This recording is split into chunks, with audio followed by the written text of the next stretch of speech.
For quite some time now, there have been quite a few people in Asheville, North Carolina, that believe that there are dark forces at work.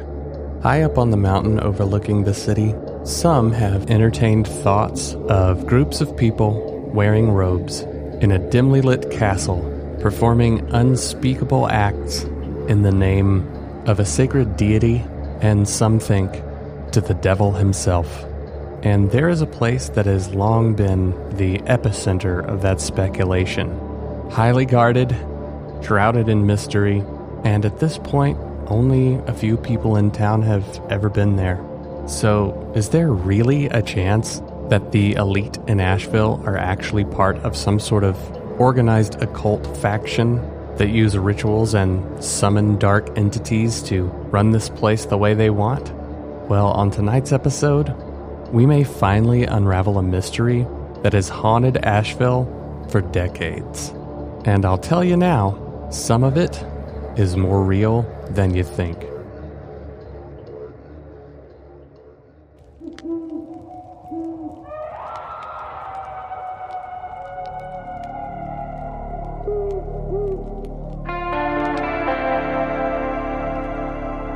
The Appalachian Mountains are some of the oldest in the world, and we just happen to live in them. One thing we can tell you, there are ghosts in the mountains.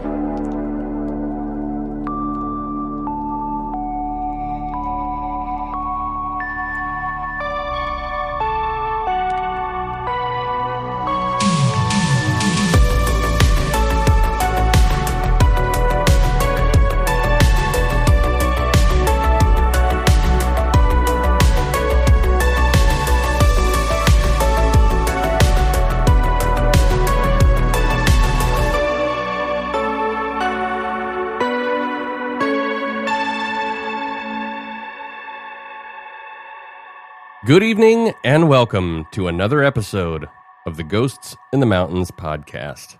I am your host, Caleb Hanks, and I am nothing without my co-host, Mr. Austin Burgess. Brother, how are you doing tonight? I'm doing pretty well tonight, man. How are you doing? Brother, I am in a panic. And let me tell you why. The occult, the darkness, the Satan himself is looming over the beautiful mountains of western North Carolina on tonight's episode. Yes, we are going to talk about tonight what some think of as, well, kind of the evil in Asheville. I've heard it described that way. I would say back around the late 90s and the early 2000s, satanic panic sets in the mountains of western North Carolina, and namely in Asheville, North Carolina. And I was not completely aware of what was going on until I did join up with the lemur team, and then it kind of became a pretty big topic of conversation. But Austin, do you ever remember when you were, I think you and I would have been around 15, 16 years old, heck, probably going back to when we were even younger than that, if it started in, the late 90s. But do you ever remember hearing much about this stuff as it was happening? Just a little bit. That's probably the time frame that I was really getting into punk and metal music. So anytime I wore some sort of black clothing or subversive shirt or something like that, one of my friends' religious parents would automatically accuse me of Satanism or something like that. So that was probably my introduction to the satanic panic hitting the mountains of western North Carolina. Nice. Yeah. Yeah, I never got accused of doing anything satanic, but I probably did satanic things, just didn't know. Fair enough. So yeah, I think I pretty much got the full scale of it, pretty harmless fan of some genre of music, some band. And because of that, you were accused or tied to satanic cult activity. So I think that's a pretty good microcosm of the satanic panic itself. Yeah. So basically the late 90s and early 2000s were kind of an interesting time. And I know that on this podcast, I really tie a lot of stuff back to pop culture, but damn it, I talk about what I know about. And there's kind of an interesting, what I would call, convergence of pop culture that happens around the late 90s and early 2000s that kind of lead into this idea of satanic panic and people practicing the occult and satanic rituals all over town, or so people think that's kind of what happened. Yeah. I would say one of the biggest things that probably got the kind of started mainstreaming the ideas of the elite and the occult and the marriage of the two, is that in 1999, the film Eyes Wide Shut comes out. And if you are not familiar with that one, check it out. You'll probably see in the trailer all you really need to see. Another kind of strange tie-in to Eyes Wide Shut and Asheville is that Tom Cruise and Nicole Kidman had a house here in Biltmore Forest for a time right around then. I had no idea on that one. Oh, yeah. I've heard about that for a very long time. I'm sure we'd have to go back and check the books, but I'm almost 100% certain that they at least had, a house that they stayed at every once in a while here. So that's a little bit of a strange tie-in for Eyes Wide Shut and that sort of thing. But then there were some other happenings in Asheville that kind of started getting the gears turning in the public about this. And one of these instances was that in the basement of the building that is now the restaurant Zombra's, they seemingly found a pentagram painted on the basement floor and other remnants of what they kind of attributed to being some sort of satanic ritual that was being performed there. Yeah, I think we touched on this briefly, maybe in the Faces of Evil episode, I believe. Yeah, I think so. And then tying back to another episode of ours, episode number 2, the Helen's Bridge episode, the famed Helen's Bridge, one of the scariest haunted places in Asheville, according to some. There have been reported satanic rituals performed on that bridge, and if I had to guess, I would probably say that a lot of that were just teenagers messing around with some kind of crazy stuff, not really knowing what they were getting into. But around that same time, in the early 2000s and late 90s, you also had something, I'm loosely throwing it in there, but I'm kind of just bringing this up because I think that it was just a bit in the brains of people, in their minds, just kind of in the pop culture psyche. Buffy the Vampire Slayer was a really big hit show back then. And I'm sure that there were other shows that kind of touched on these themes beforehand, but Buffy was one of those shows that, it was all about demons and vampires and the occult and the dark arts and the whole thing. Giles, the watcher of Buffy, the caretaker, essentially her mentor, he is a scholar that knows everything about the occult. Every time they have their, Monster of the Week episode, he's the guy with the ancient tome there reading about the ancient deities and all that sort of stuff. So I think at least that stuff was just really on people's minds. And then, this is a little bit later down the timeline, but I thought that this was of note, given the topic of what we're talking about this evening. There was a man, and I'm just going to breeze over this because it's a pretty grisly situation, but there was a man who literally changed his name to Pazuzu. It was Pazuzu Algarad in Clemens, North Carolina. And I don't know exactly how they found this, but 2 people went missing, I believe, in 2009. And then in 2014 or 2013, around there, they found these 2 missing people in the backyard. They found their bodies. In Pazuzu's backyard? Buried in the backyard of Pazuzu Algarad. And apparently he and his girlfriend at the time, there was a lot of evidence. And I'm assuming, if you are familiar with Pazuzu, Pazuzu was the main demonic entity in the movie The Exorcist. There was a lot of evidence found in the home of Pazuzu that would highly point to the fact that this person was practicing a lot of satanic rituals and all of that sort of stuff.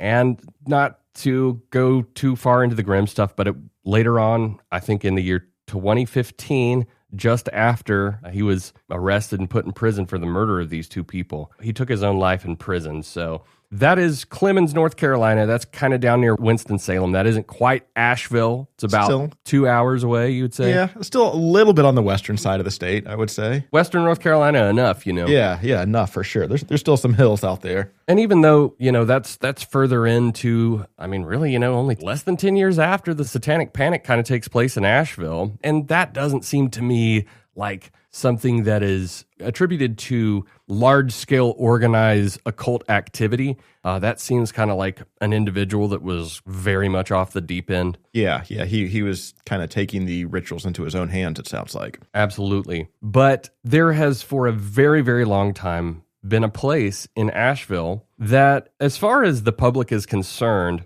this place has a bit of mystery and mythos about it because it's just a very strange place in general with a bit of a strange history.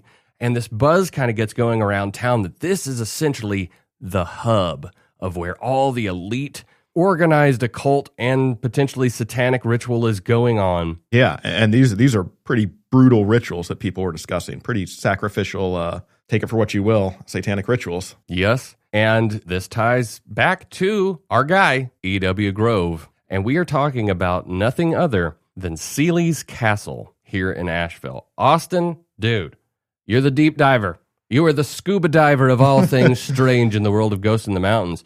Buddy, give us some insight. Tell us all about this place, because Seeley's Castle is so strange and elusive and guarded. And I think that adds to the mystery of it because there's such an unknown there. I think that people look at the way that this place is, fenced in, and it's up on this mountain, and it's just very blocked off to the public. Like we were saying before the show, it's just the whole mystique of the place is kind of bizarre because it is so guarded. So, dude, let's go into some history about what this place was, how it came into existence, and why people attribute this place to organized occult activity. Yeah, for sure. So, as you mentioned, the history of Seeley's Castle really kind of ties back to our first episode with the construction of the Grove Park Inn. And if you remember from that episode, Fred Seeley initially worked for E.W. Grove's Paris Medicine Company, where he helped Grove develop the infamous chill tonic, which was used as a popular relief for malaria symptoms, while that disease basically ravaged the U.S. in the early 1900s. Seeley would eventually go on to marry Grove's daughter Evelyn, officially making him part of the Grove family. And Seeley also worked directly with Grove, developing the plans for the Grove Park Inn in Asheville. We touched on it in the Pink Lady episode. Seeley had no prior architecture experience, but he did not only design the plans for the hotel's layout, but he also oversaw construction of the entire building and eventually assumed the role of general manager of the hotel a few years after initially opening the resort. So to thank him for all of his dedication and work in bringing the Grove Park Inn to life, E.W. Grove gifted Fred Seeley with 29 acres of land atop the nearby Sunset Mountain. And that was an area that they'd been excavating for some of the large stone building materials that were used in the construction of the Grove Park Inn. Due to Seeley's insistence that only these large stones were used in the Grove Park Inn construction, that left him with an excess of smaller to medium-sized stones and other viable building materials that he still had on hand. So with this unused stone and other materials on hand, Seeley saw the opportunity to use this to construct an elaborate 20,000 square foot castle for his family, which perhaps led to or contributed to some of that contentious relationship between him and Grove that we talked about in the Pink Lady episode. I think you might have mentioned that Grove was a little PO'd about him using some of that excess building material to build his own personal home. That was at least the story I heard. And I mean, I guess that kind of makes sense. You fund your son-in-law to build your own resort inn hotel, and he has all this excess material that he just builds his own castle with. Yeah, not gonna really mention that to Grove, but he doesn't need to know. Yeah. He'll never see it. He'll never see it up there from the road.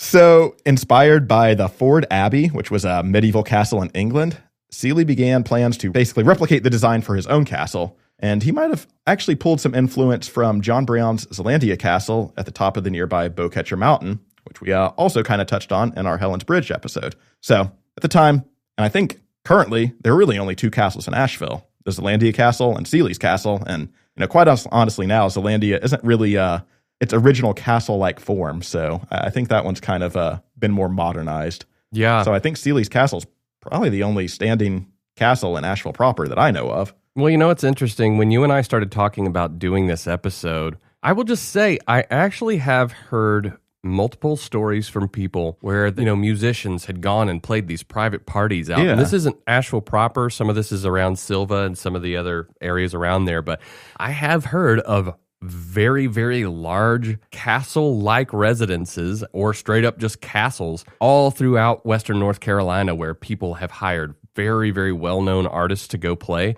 And again, I'm not trying to say that I think that these are places where satanic activity is going on, but I will say the Western North Carolina mountains are very vast, and I think that you can get back into some very remote territory very easily. And there's a lot of just really kind of interesting, big castle-like wild structures, and people with a lot of money own these, and God knows what they have going on out there. So Fair enough. I think that might play at least a little bit into the idea of just the people that aren't that privilege thinking like, yeah, what are they really doing up in these places? Right. It just leads the imagination, the theater of the mind, kind of leading them from there. Exactly. Jumping back to some of the history, also taking inspiration from the esteemed Biltmore estate, Seeley created his own small animal sanctuary on the property where he raised deer, elk, and goats. And this part is pretty cool to me. Dude, literal goats in the mountains. Hey, synchronicity. Yeah. So Seeley also allegedly experimented with keeping a skunk farm to learn more about how the animals could be domesticated and trained. And apparently he had them deodorized, but according to the articles I saw, these things were so trained that whenever Seeley went out to feed them, they all just lined up and got ready for it. It's like, by all intents and purposes, he basically kind of domesticated a pack of skunks. Dude. Which is awesome. Dude, I now no longer care about Seeley's castle. I am all on board for Seeley's skunk farm. Yo, how do we get tickets to the SSF? Right. So the property also boasted an expansive view ranging from downtown Asheville to Mount Pisgah, and Seeley named his new property Overlook due to the impressive view. The castle itself was constructed or began construction in 1913 and took about a decade to fully complete. But Seeley officially moved into the castle in 1916 with Evelyn and their 5 children, while a majority of the building was still a work in progress. But upon completion, the castle boasted a variety of pretty impressive and historic features, including a mantle in the library that came from an English manor that was owned by Queen Victoria, a stone from the Tower of London that was set into the fireplace of the castle, stone lions from a courthouse in Atlanta that was burned down during the Civil War, and even closet doors that were wired by Thomas Edison himself with switches that automatically turned the lights on as the doors opened. Pretty swanky. I was always wondering if that was confirmed, but from all accounts, that does seem to be true. That's what I've seen. I've seen that cited multiple times, and it makes sense. Thomas Edison and Seeley were kind of buddy-buddy from that kind of posse he rolled around with during those early days of the Grove Park Inn, which consisted of, not only Thomas Edison, but Harvey Firestone, Henry Ford, and, a pretty good collection of U.S. presidents to go along with that. And Harvey Firestein. Oh, honey, help me. One of the interesting kind of ties with some of these presidential guests that Seeley, basically from what I understand, these guests would come and stay at the Grove Park Inn, but Seeley would go and take them to his own personal castle as kind of an extra VIP exclusivity kind of benefit. And President Harding was allegedly a guest there, and he, from what I understand, allegedly took his cabinet there during a heated retreat during the Teapot Dome scandal. And some of the documents from the scandal were rumored to be stashed away in a safe somewhere in the castle, but I think that's mostly chalked up to urban legend at this point. But another interesting local lore alleges that when President Woodrow Wilson suffered a stroke during his second term in office, many believed that the government was secretly being ran by his wife, Edith. And according to this legend, a body double for Wilson was being wheeled out on the White House porch every day to enjoy the sun and kind of basically fool the public into thinking that he's okay, health is fine. But meanwhile, the actual Woodrow Wilson was supposedly being kept out of sight from the public in the master bedroom of Seeley's castle. Weird. I've never heard that. Yeah, and I think there's some ties to it. I believe that Seeley met Wilson. I think he attended some university during his adult life to kind of pursue a different degree, as we kind of touched on. Seeley's kind of a jack of all trades. So he attended some university to learn this new trade, and I think Wilson was actually the university president at the time before he became U.S. president. So those two had a bit of a relationship prior to his presidential run, which could lend some credence to the story that he might have been kept out of sight in Seeley's castle during the time of that. That's super wild. Yeah, a long history of using political body doubles. Right. So the Seeleys enjoyed living in the castle until Fred passed away in 1942. And with their kids fully grown by then, Evelyn obviously did not want to live in this giant castle by herself and eventually decided to move to a room in the Battery Park Hotel in downtown Asheville, which had been built and owned by her late father, E.W. Grove. So interesting how all this starts to intertwine and connect together. I know we joked about the Western North Carolina cinematic paranormal universe, but if you've been listening to the podcast, some of these locations are starting to reoccur and pop up time and time again. Yeah, and if you want to know anything about the Battery Park Hotel, go to the last episode. two episodes back by this point. Oh, is it 2 episodes? Listen to me. Close enough. The weeks all just blend together, Austin. So 7 years after her husband's passing, Evelyn sold Overlook and the Seeley's Castle to Asheville Biltmore College, which is known today as the University of North Carolina, Asheville, or UNCA. and she sold it for $125,000 and even donated an additional $50,000 back to the college with the stipulation that the building be named Seeley Hall. Nice. Yeah, so I mean, whole things considered, that's a pretty charitable sale, even for the time. I think that Evelyn probably had her own fortune at the time, and she was more concerned with getting the castle off her hands and maybe even making some sort of philanthropic donation to the education of future Asheville citizens. So the Asheville Biltmore College took over the property, and Asheville Biltmore College was actually founded in 1927 by Buncombe County Superintendent Alonzo Carlton Reynolds, or A.C. Reynolds, as he's probably more popularly known. And as enrollment grew by the 1940s, expansion to a larger campus became a priority, which led to the purchase of Seeley's Castle. And that happened in 1949, but by 1950, the college began operating full-time out of the castle and nicknamed the College in the Sky. There's actually a sign or a picture of someone walking into campus at Seeley's Castle with a sign that literally dubs it the College in the Sky. Pretty cool. Yeah, I'd never heard it referred to as that. Yeah, I hadn't either until I saw that picture. The castle was officially transformed into Seeley Hall, which housed classrooms, administrative offices, a student union, and a library. So the Asheville Biltmore College only had about 150 students when it was first purchased the castle in 1949. But by the end of the 1950s, they were approaching enrollment close to 500. The rapid growth led to the college needing to expand to an even larger location, and in 1961 led them to the site of their present-day campus today off W.T. Weaver Boulevard, somewhere in North Asheville, basically. So Asheville Biltmore College joined the UNC system in 1969 and officially became UNCA with the distinct mission to offer an excellent liberal arts education. So with the Asheville Biltmore College moving away from Seeley's Castle, the property was then purchased in 1963 by a developer named William Bond Jr., who developed apartment buildings on a portion of the land. However, the portion that contained Seeley's Castle and the castle itself sat empty and really kind of began to fall into ruin until it was purchased by an eccentric local businessman named Jerry Sternberg for $40,000 in 1965. Man, can you imagine? Buying a castle for $40,000? I think that's what my parents bought their house for, or a little over that. Yeah, I mean, today's market prices will make you sick knowing that someone bought a whole freaking castle for that. But anyways. Inflation's a bitch. There was a little bit of stipulation with this. When Sternberg took over the property, there was a pretty enormous task of restoring the castle back to its usable former self and being able to use it for a residence for his family. Because over those 4 years where it had become unoccupied, castle had pretty much fallen into a state of disarray.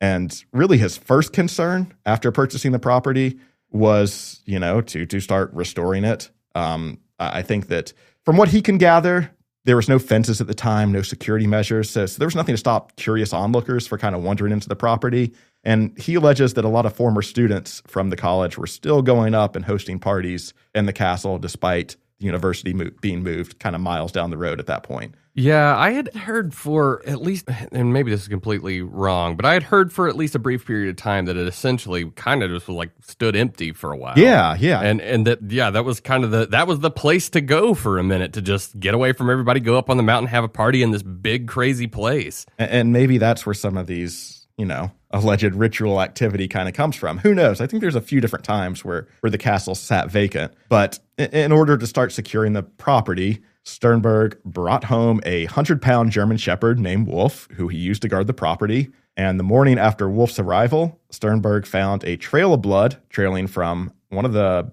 windows in the bathroom all the way down the hall to the front door. So, safe to say, Wolf was effective in stopping some of the intrusions that were happening on the property at the time. Hey, way to go, Wolf. That's crazy. And allegedly, after Wolf's arrival, the vandalism stopped. Damn. Makes sense. I mean, that's one way to do it. Yeah, right? Now, the only thing that you need that's better than that is a frickin' dire wolf. Yes. Had those been... But you could probably get one in the next couple of years. There you go. They'll have dire doodles here soon enough. Oh, man. Hypoallergenic dire doodles? Let's go. Yeah, for sure. So Seeley's Castle underwent this pretty massive renovation during Jerry's ownership. This including furnishing the building with pieces from other demolished hotels and buildings around town, other repurposed material that Jerry was able to find from his profession, And he also went on to replace the entire kitchen area with a salvaged commercial kitchen that was restored or basically salvaged from an old building that no longer needed these appliances, so I should say.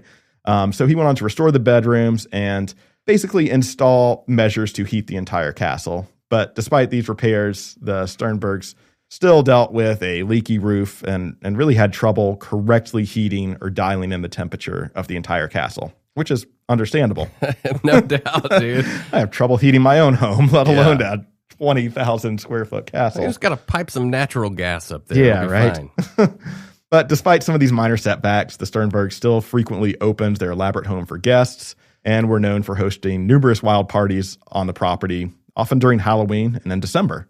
One notable party even featured a visit from Yitzhak Rabin, who was a then Israeli general who later went on to become the country's prime minister. So you talk about some of these ties to the global elite, and you kind of wonder if something like that might be a tie-in to some of these rumors and connections that spread throughout the years. Oh, sure, man.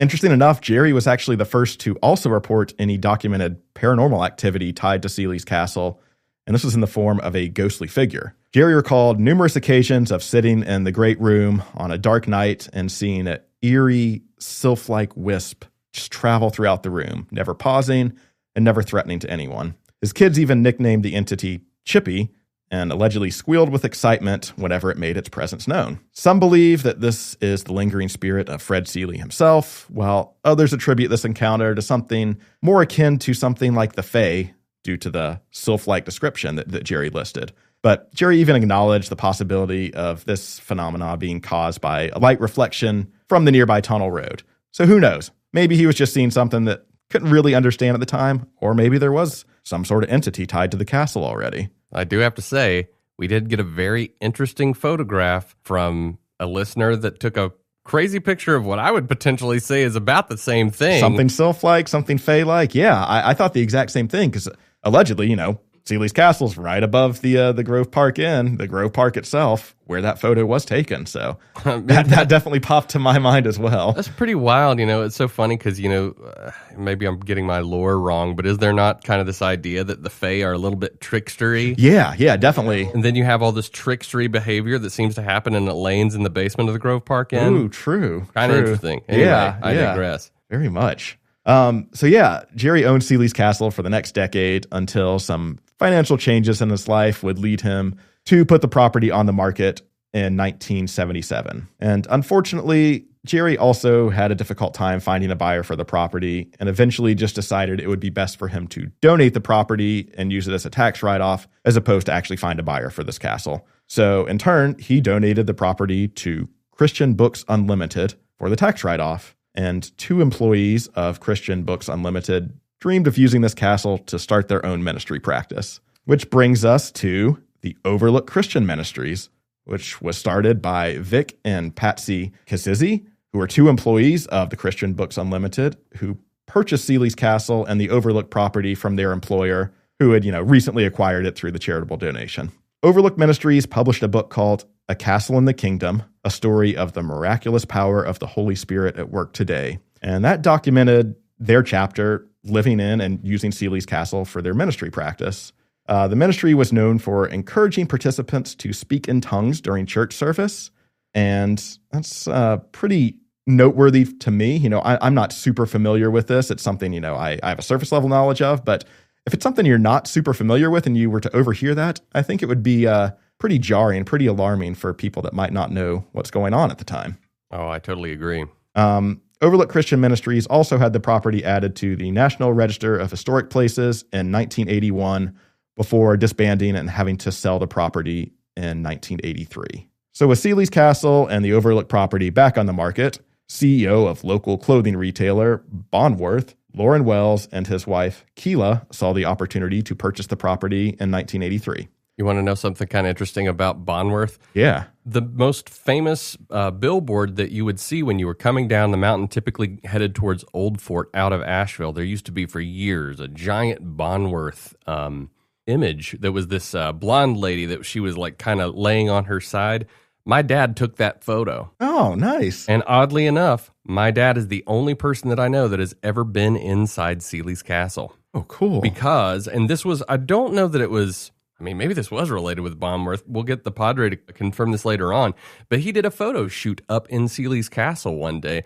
The only room that he really went into was the big main room there. And I was like, what? I mean, like, what'd you see? He's like, saying the other day, he's like, I mean, this was like years and years ago, but he's like, all I could really describe it was this big, kind of elaborate, kind of gothic, old room. But he's like, we essentially just like set up the shot, did the photo shoot in there, but we didn't really get to see too much more of the castle. But it's pretty cool that my own dad was able to go to this place that is there's so many people that would love to just be able to go to the property, see it from the outside. Right, for sure. Yeah, I did find a few articles that had a decent amount of photos in there, so I wonder if some of those were credited to your dad. I need to look at that. Well, I did see a YouTube video that was, I guess, I can't remember this person's name, but I will just call them a local sleuth who, from everything that they could piece together, they did a pretty massive breakdown of like the entire decor of the building and some of that sort of stuff. And if I can find the right one, maybe I could throw it in the show notes because at least from a historical perspective, they did a very good job breaking all this stuff down. But anyway. Yeah. Maybe this is something, with us having the Patreon launched, we could throw a folder on the Patreon, show some behind the scenes looks into the castle on there. Yeah, absolutely. Nice. So after Lauren Wells and Keela Wells had purchased the property in 1983, this is another period of time where the property kind of sat vacant for a while. So when the couple purchased it, they found the property was pretty heavily vandalized and frequented by trespassers, which led them to installing the fences and other security measures, which include razor wire along the top of the fence and some pretty vicious watchdogs on the property. This intense security and secrecy has really added to the mystery and rumors surrounding the castle for years. Many have tried to drive up to the property gates only to be met with an angry groundskeeper that seems to live on the property full time. And if you want to see this for yourself, there's quite a few videos on YouTube of people trying to get into the castle or drive up to the castle that this angry groundskeeper makes appearances in. Yeah, and he apparently in one of the videos was recovering from a liver operation. And so I hope, Mr. Groundskeeper, whoever you are, I hope that you have made a full recovery from that. That sounds pretty gnarly. Yeah, for sure. I mean, I understand. Dude's just trying to do his job, and he's got all these YouTubers up here trying to film their videos. So yeah, understood. Just sometimes let people have their privacy. Give these people a break, even though they have giant hounds and razor barbed wire. Yeah. So in 2018, Lauren Wells passed away, and the property was placed in a trust for their daughter, Jingle. There have been rumors that Omni Hotels and Resorts, the current owners of the Grove Park Inn, had hoped to purchase Sealy's Castle. However, there was no documentation of this to date, and the property still belongs in the trust in the name of Jingle Wells, which is a pretty hilarious and awesome name, if you ask me. Yeah, I think I had seen something about that, their parents really, really loved Christmas. So, and the name Wells was just a setup there already. Yeah, so, exactly. Yeah. So, with the history of the castle kind of, covering all these years, the main question I want to ask is where did these origins of the satanic rumors come from? I think there's a lot of pieces that, maybe persisted in some of these urban legends and local lore, maybe spread through word of mouth where some of these rumors, get piecemealed together and a kind of game of telephone of, oh, I heard this and so told me that. Maybe this lore of these satanic cult activities somewhat developed through somewhat of a bit of this urban legend type spread. Yeah, probably so. But the first documented account of anything that I could find that ties rumors of satanic cult activity to Sealy's Castle was actually a fictional novel from the year 2000, alleged to be based on actual events, I might add, written by, you guessed it, Joshua P. Warren. Oh, son of a... Yeah, I mean, when I first met Josh, this book had been out for a couple of years and seemingly did pretty well. But as you and I were kind of speculating before the podcast, if this kind of thing was going on in the psyche of people, I think that Warren threw a little bit of gasoline on the fire. Yeah, in no that doubt. regard. And I've never read the book. I've heard some excerpts here and there. From my understanding, it is an entertaining piece of fiction. But it is that. It is a piece of fiction. It is not, like you said, it's not documenting really anything. But I do think that in a way, it certainly did add to the idea of this stuff going on, because I I think that there's some heavy allusion to this stuff might really be real. Exactly. So the book was titled The Evil in Asheville, and it was a self-proclaimed novel of mystery and the occult, which really centered around this demonic castle that loomed darkly above the city. Now, due to this being a fictionalized account, the castle in the book is referred to as Borley's Castle, but I feel it's strongly implied that this is a reference to Seeley's Castle just from the name and description itself. The novel references various secrets about the city of Asheville, including the abandoned underground tunnel system that connected several businesses in the downtown area, but a majority of the plotline revolves around a demonic entity that inhabits the castle overlooking the city below. I gotta say, I really like that plot line. I mean, it's just spooky, man. It's fun. It really is, and it makes sense from Warren's perspective on why he would do something like that. If there are these kind of urban legends and local lore kind of pieced around town about something like this, why not throw it into a fictional novel, change the names up, and try to piece some of those local pieces together in a cohesive, spooky novel. Do the thing we talk about all the time. Further enrich the lore of the region. Hey, that's exactly it. So I really think that this book was kind of the first documented account. While it wasn't directly tied to the name Seeley's Castle, it was strongly inferred that this was the building alluded to in the book. But I think that got taken a step, or quite a few steps further, the following year in 2001 from a blog post titled Satanism in America Today by Western North Carolina native Pamela Schufert. And she directly referenced satanic cult rituals and sacrifices tied to and allegedly occurring at Seeley's Castle.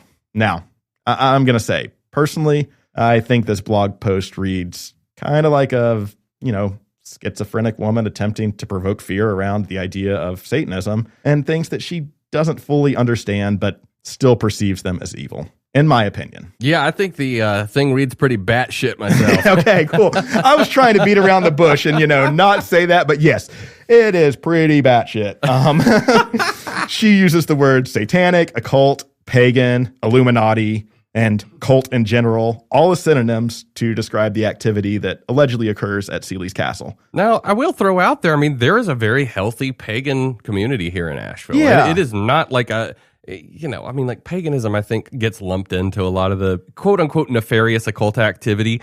But, for the love of God, it's like, for the most part, it's like herbalism and stuff. Yeah. And I think that goes back to just like these things that she doesn't understand. They're somewhat spiritual practices that fall outside of the Christian church that she doesn't understand and perceives them as some form of Satanism or evil itself. And I think, once we kind of wrap up some of this, at the end of this episode, I kind of would like to go back and touch on these different sections and words that have all kind of been lumped together, but really they mean drastically different things. So we'll come back to some of that. But jumping back to Pamela's blog post here, she claims that Satanism entered the mountains of Western North Carolina through Illuminati Satanist millionaire George Vanderbilt. This Illuminati mansion, which is the Biltmore House, if you're not familiar with that. That rat bastard Illuminati. Yeah. So she goes on to claim that after this concept of Satanism was brought here by George Vanderbilt from the Illuminati, it went on to infiltrate the city's government, hospitals, schools, and even the police force. She goes on to claim that the headquarters for these satanic rituals is, in fact, Seeley's Castle, where many sacrificial rituals supposedly regularly took place. She went on to say that the owners of Seeley's Castle are descendants of English occultist Aleister Crowley, and that they made their fortune through contacts they made working with the UN, none of which I was able to verify. Yeah. And look, I will just say, to give her the benefit of the doubt, when you look at an establishment like the Biltmore House, I've never seen anything like it in my life. It doesn't quite make sense. I get it. But I'm just saying, you can look at, the Vanderbilt family, the money that they have, this wild, giant castle establishment like the Biltmore House. And I think that when you kind of have your gears going about some of this idea of occult and satanic and the elite being, tied to this and performing these rituals, I would say that the Biltmore House is actually something that you would probably be like, that's a little sus, because it's this giant, beacon of massive wealth just sitting here in the mountains. Yeah, I understand that. I'm not going to draw the same same line that she did there. But I'm just saying the place looks a little sus, but where she takes it is absolutely just so crazy. Yeah, and her blog post really gets into some pretty graphic and gruesome details involving some of these sacrificial rituals that, personally, I'm just not comfortable repeating on here. So yeah, we're not touching that with a 10-foot pole. If you want to read the blog post, we'll link it in the Patreon. If you really want to to lean into the ramblings of a mad woman, we could provide that for you. But I just don't feel like a lot of this needs to be repeated. Like we touched on, all of this is completely unfounded, and it's really kind of gruesome and not pleasant to think about. So I think we covered a lot of the cliff notes on what her blog post entails. And if you really want to dive deeper, we'll leave you the resources to do so. But moving on. Moving on. I think the next question I have is, what led to some of these just wild, unfounded rumors that she and others were spreading throughout Western North Carolina at the time? And I think starting off, we've got to touch on the extreme privacy and intense security that the Wells family installed on the property. I think that led to many people being skeptical that there's something nefarious happening on the property, and maybe just added a bit more fuel to some of these existing rumors of some of the alleged activity around the castle. I have to say, it does seem a mite bit excessive. Yeah. Because when you drive up there, I mean, you're just driving by typical mountain residents, and then there's just this massive fence with this razor wire stuff around it. I mean, it looks like a government facility or something. Yeah, I mean, I've seen government facilities that don't have that level of razor wire on the top of their fences. I mean, I think the fence at Area 51 is like more lax than that thing. That says something in itself. So, from the Wells standpoint, I can sort of understand, because they did find the property when they purchased it was just being vandalized. People were helping themselves in, so they had to do something. But they definitely took it to a level that definitely fueled fire around the rumors that were already existing around Sealy's Castle and the property itself. You ain't kidding. So with the timing of Pamela's blog post, it's pretty likely that the Wells were the family that was in ownership of Sealy's Castle, alleged during the time of these activities that she was reporting. So doing some digging into the Aleister Crowley rumor specifically, I could not find anything that verifies or ties the Wells family as a descendant of Aleister Crowley, unfortunately, or any ties to connect them to the UN. So I don't know where exactly those were coming from, whether those were just pieces that she thought added credibility to it, or if there were just other owners that might have built those rumors up throughout the years. One of the other kind of aspects that could have led to some of these wild rumors is the wild parties that were thrown by Jerry Sternberg and some of these connections to the alleged global elite. Now, some of these parties, particularly around Halloween, make me think of some of these other urban legends that we've heard about, some of these wild satanic cult-like gatherings at some of these castles on top of mountains near the Halloween time.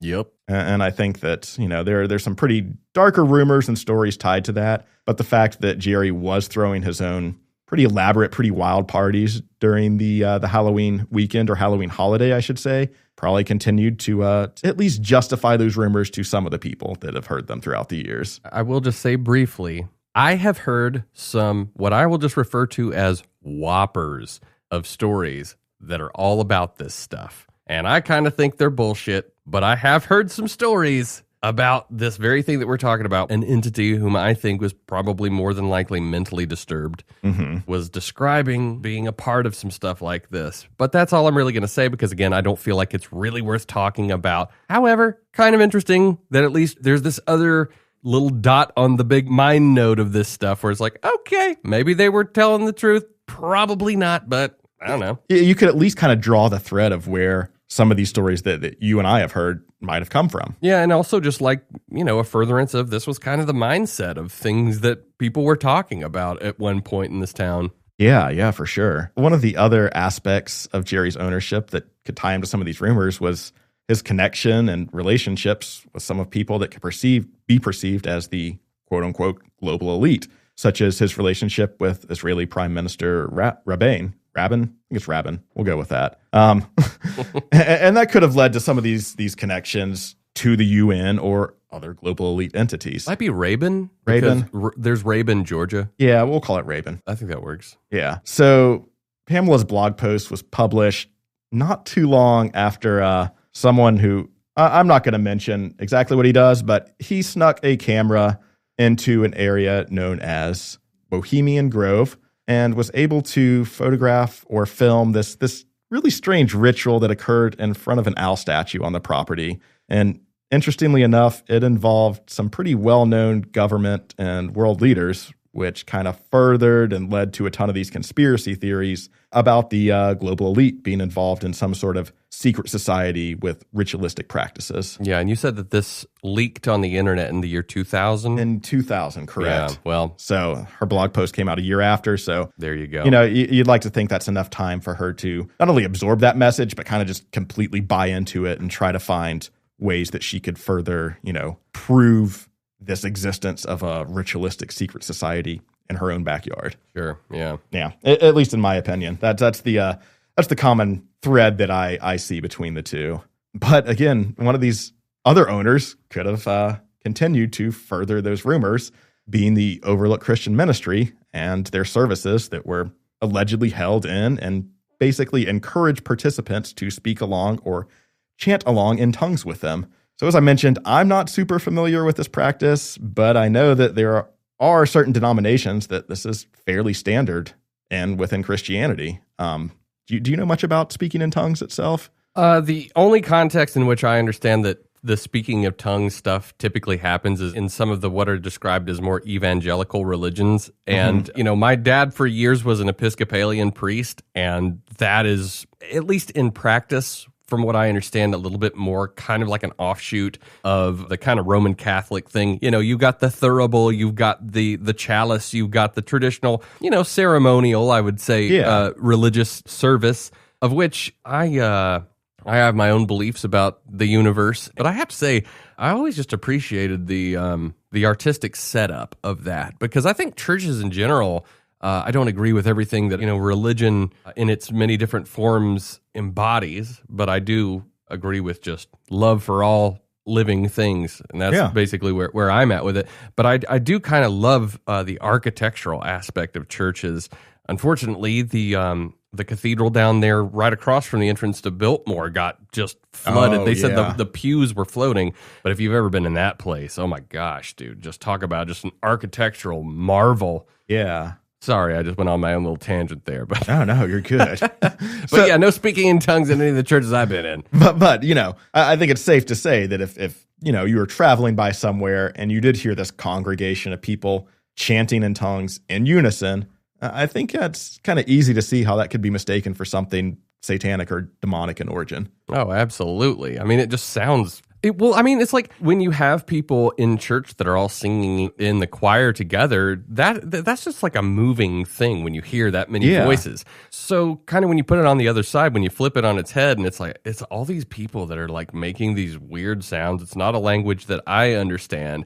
I would be totally freaked out by that shit. Yeah, of course. So I think some of these pieces that were kind of pulling from different pieces of the history, parts of the castle's history, parts of different ownership, have definitely kind of added their own fuel to the fire, building the rumors of this alleged satanic secret society that was headquartered at Sealy's Castle. But I think one of the most interesting ones that I came across actually occurred during the time that the Asheville Biltmore College was using the property, and that is in the form of what is known as the OBC, which is a secret society. In Latin, it translates to Order Bos Canis, or the Order of the Bulldog. And that is the oldest known collegiate secret society operating at UNCA today. Its existence has been documented as early as May 1938. And when the college was located at Sealy's Castle, rumors of this secret society started to kind of leak out amongst students. And these rumors involved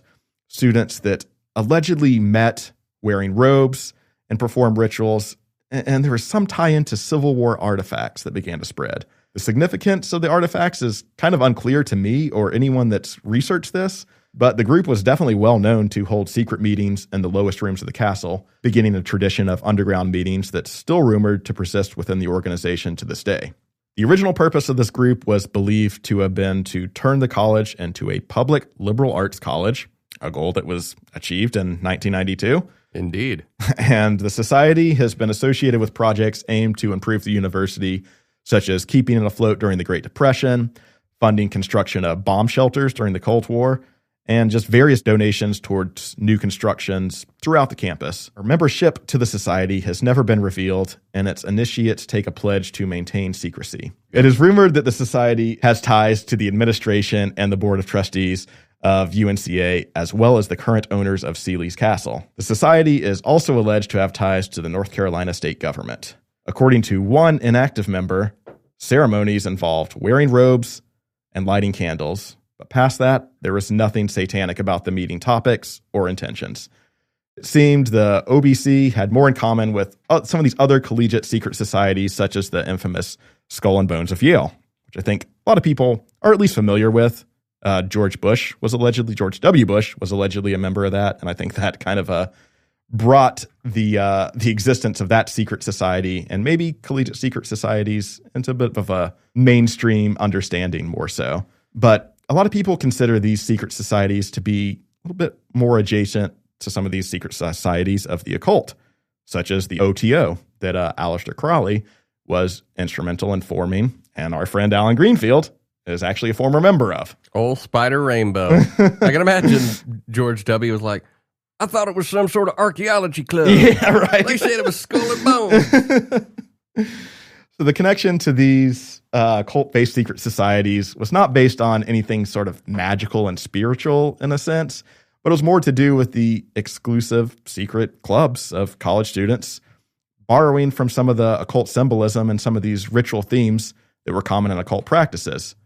But who knows? Maybe there is more to the OBC than we might ever know.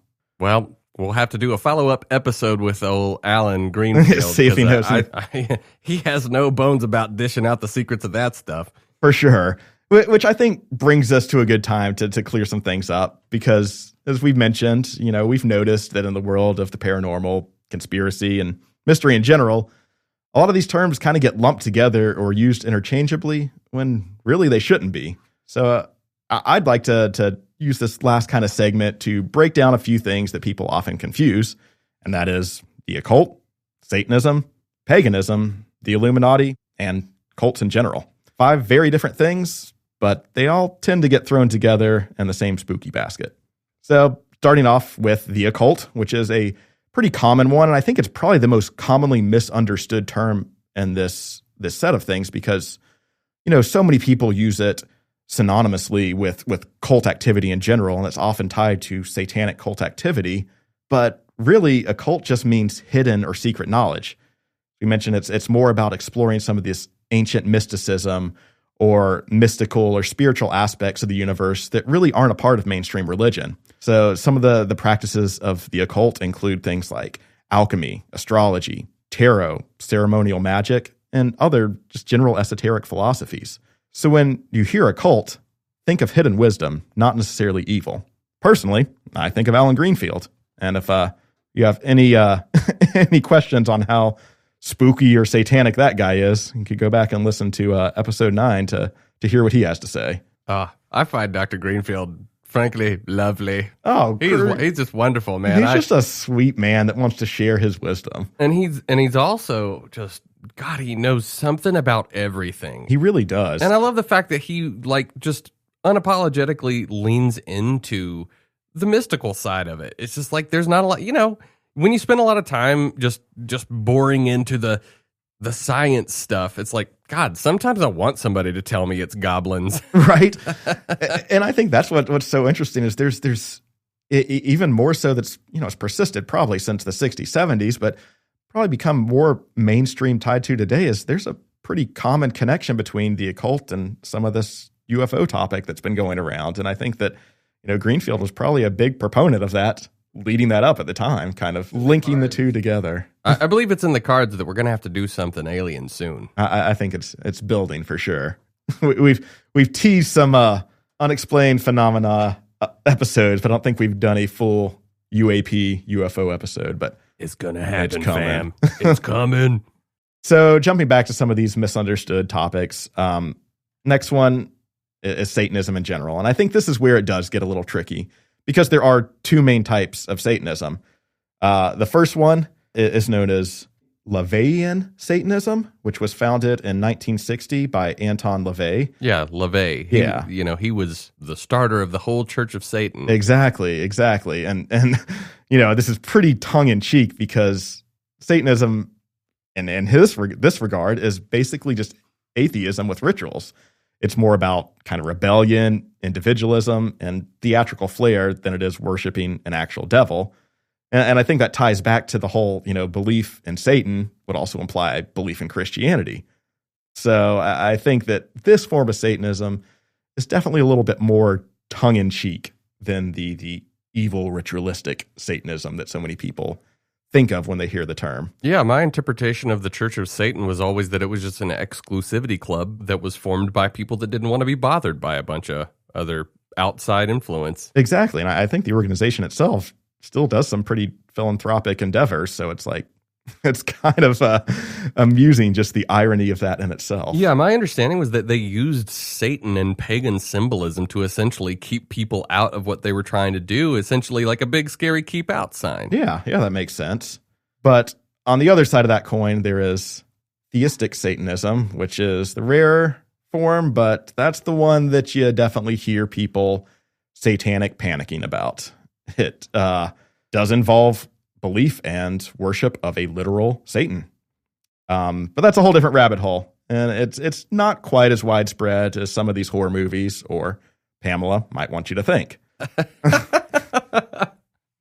Damn it, Pamela. So most Satanists aren't exactly sacrificing goats. They're probably just a bunch of nerds quoting philosophy and drinking dark coffee. But, who knows? There are those ones that exist out there that are part of that darker side of the coin. Yeah, like me and Austin's Church of Satan is just us talking about the Hopkinsville goblins and stuff and be like, we have a club now. But I guess it manifested as a podcast. So yeah. So the other one I want to touch on is another frequently misunderstood one, especially in the lens of Christianity, and that's paganism. So paganism is a pretty broad term that covers most pre-Christian religions. It's a nature-based religion, pre-Christian and nature-based religions. So it touches on concepts like Norse mythology, Celtic traditions, or Wicca. So pagans aren't devil worshippers. In fact, the concept of the devil doesn't even exist in most pagan belief systems. Instead, they honor cycles of nature, seasonal festivals, and different gods and goddesses and the earth itself. Damn, I got to get into paganism. This sounds badass. Right? Yeah, it's a lot more about connecting to earth and the spiritual side through that. So it's like you said, it's more kind of about dancing around a bonfire under a moon than about signing a pact in blood. But I do think during that satanic panic era, anything that wasn't really mainstream Christianity really got lumped into being satanic. God, I might be a pagan, dude. I might be one already. You don't even know it. So, as I said, a lot of these things that got lumped into that satanic bag included both the occult and pagan practices. Moving on to the next one, and this is one that a lot of people probably are familiar with, and that's the Illuminati. And this one's mostly all about conspiracy. Historically, the Illuminati was a real group in 18th century Germany, I believe. And they were basically free thinkers who wanted to promote reason and challenge the current structure of the church. And Caleb, I think you mentioned something about this was almost like a rival organization to the Freemasons. Yeah, I've at least heard some stuff about that. I am no history buff, but I tell you one guy that is, and that's my dad, and I bet he'd be happy to tell us all about the origins of the Illuminati sometime if we did want to get into that. But that term, the Illuminati, has gone on to become so much more in the public mind than what it actually set out to initially be. For sure. It's kind of become this catch-all term for the idea of these secret elite controlling world events behind the scenes. It's often spoken about in association with the New World Order. So are they a real organization today? Or just a really crazy industrial metal band? I guess that depends who you ask. But, whether it's Beyonce or Tom Hanks, someone's always getting accused of being part of the current structure of the Illuminati today. Well, shit, dude. I am legit related to Tom Hanks. Like, I know for a fact because I'm related to Abraham Lincoln, and so is Tom, and I'm like, okay, well, we're both Hankses, so this is going to make... Oh, God, I didn't even think of that. So there are ties to Abraham Lincoln having some family ties back to Western North Carolina, if I'm correct. Nancy Hanks was his mom. Yeah, and that's like literally my direct lineage. Dude, that's awesome. Yeah. We might have to tie back for a future episode on that. I'm super stoked that I'm related to Forrest Gump. I'm just going to say. And the vampire hunter himself. Indeed. Forrest Gump, vampire hunter. So the last little section I want to touch on is just cults in general. And this one is completely all about control. Not necessarily about belief, but about control. A cult is typically a small group with a charismatic leader, and they thrive on isolation from the outside world and often practice these manipulative and abusive practices amongst their cult members. It could be religious, political, or even something based on fitness or financial purposes. The term is often misused to describe any weird group, but the red flags are always about how they treat people, not about what they believe. And I think that when you really think about it, there are quite a few things that could be considered a cult in today's world. And in my opinion, cults in general are really the scariest and most evil organization out of everything we listed off here.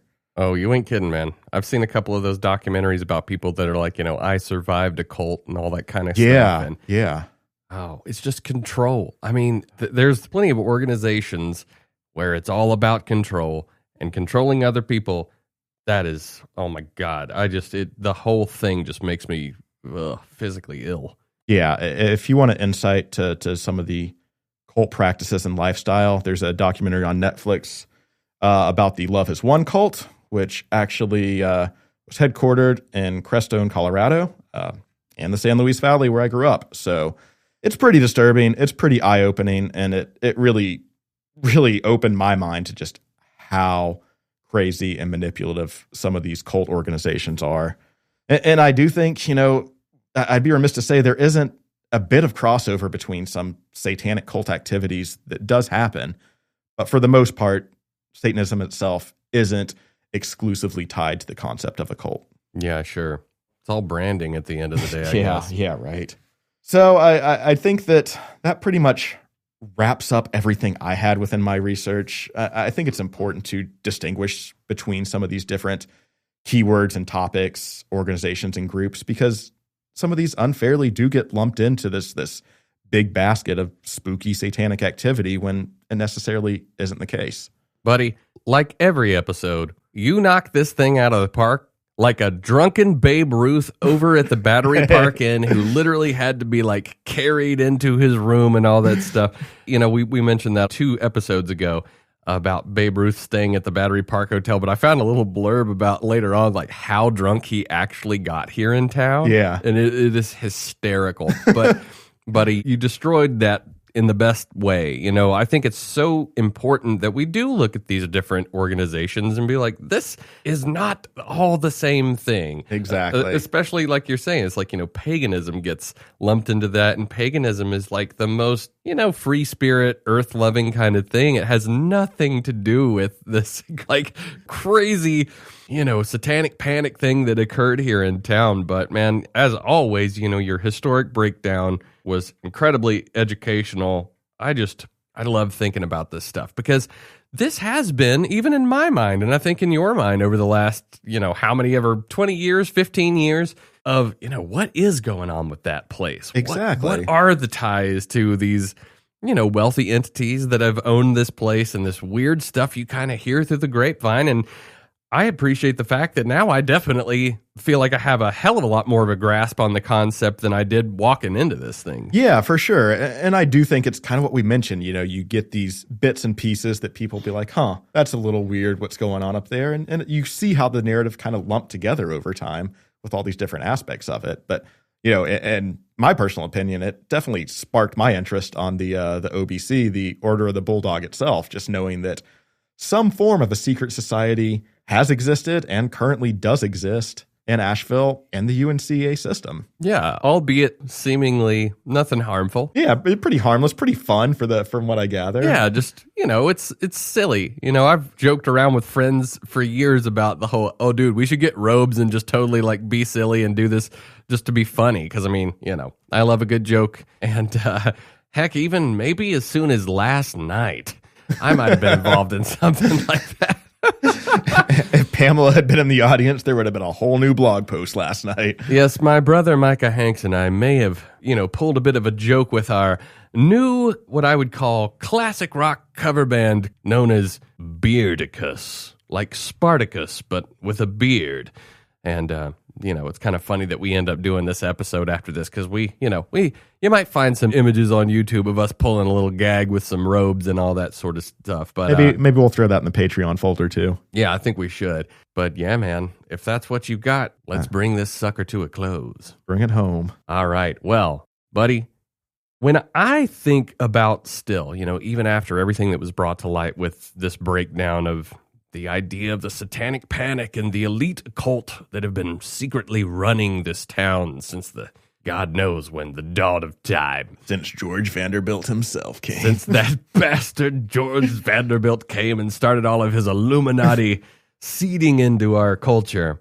I do love from, the spooky ideas in the back of your mind that you have of this castle on the mountain where dark, nefarious things happen at night. I still do like thinking about that kind of lore being attributed to our town. And even though I know at this point it's probably more myth than it is reality, still makes me love this town, and it's still in the back of my mind is this kind of magical thing. And I hope that you feel that way as well. Totally do agree. Even though a lot of the satanic rumors probably are more bullshit than not, still the idea of just secret societies in general and, possible influences being drawn from the actual occult really sparks my personal interest. But at the end of the day here, we're not saying that stuff doesn't go on here. We're just saying we haven't really found a ton of evidence. And that might be a really good calling card to these people are keeping this shit under wraps, and they are doing it. Somewhere doing nefarious things. Hell, maybe Pamela's right, but I doubt it.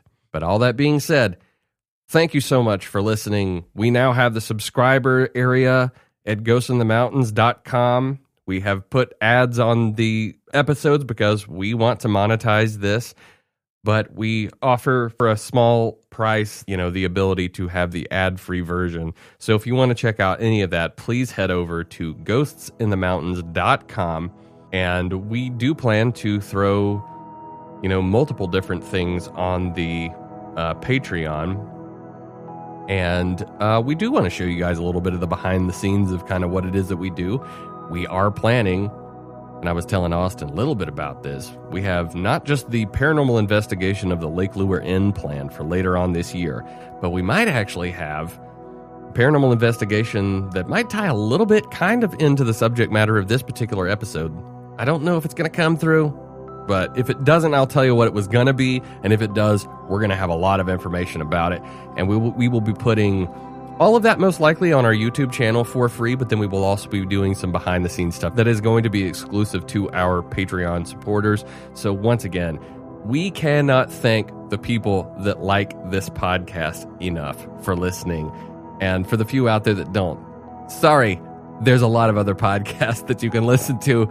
And if you don't like our brand, dude, go find another cereal. Not everybody has to eat Cocoa Pebbles. So I just want to say massive, massive, massive love from me and Austin, because you guys help this podcast be what it is. Thank you to everybody that's been buying t-shirts, and thank you to everybody that's been buying the Hurricane Helene t-shirts, because all of that is going to help the ongoing relief in post-hurricane here in town and the surrounding regions. Thank you all so much. We love doing this show for you, and we will see you guys on the next episode of Ghosts in the Mountains. Good night, and stay spooky, everybody.